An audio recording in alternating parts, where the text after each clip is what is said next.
It's a wall that will stop you in your tracks. The fallen heroes in Iraq and Afghanistan have been immortalized in a traveling exhibit that started in Carson City.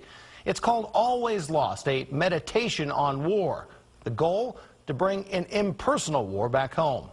KOLO News Now's Catherine Van shows us how Western Nevada College is helping us remember.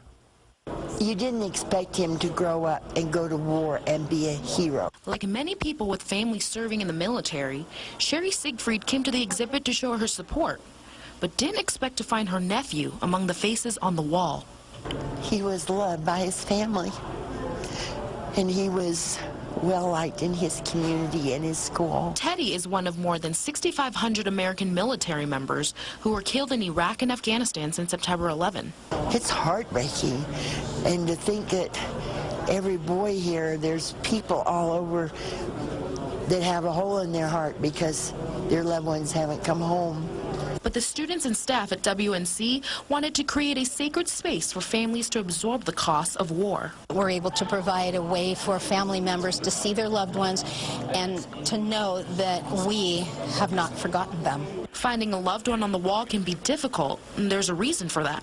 The photos are in no particular order, just as there was no order on the battlefield for those who lost their lives. We have to look in the faces and eyes of each one of them and find our loved one. Many may feel detached from the wars. They don't have first-hand experience, or they don't know anyone personally serving in Iraq or Afghanistan. But through photos and literature, they can feel a personal connection with all of them. We need to pay attention and honor our service members. It's changed my life. It's changed my perspective. It's changed my appreciation. I feel like I have a greater sense of how wonderful it is to live in this country and how fortunate we are. And for Sherry, the exhibit brings a far-off war back home. I can't wait to go home to call and tell him that Teddy's on the wall here, and that'll make him very proud. Since the beginning of the year, 192 men and women have fallen, and they will be added to the wall. Reporting from our mobile newsroom at Carson City, Catherine Van, KOLO News Now.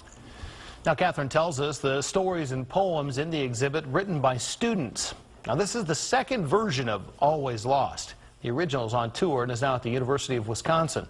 The new exhibit is on the second-floor atrium of the Legislative Building in Carson City. It is free and will be open to the public until May 3rd before it makes its way to Washington, D.C.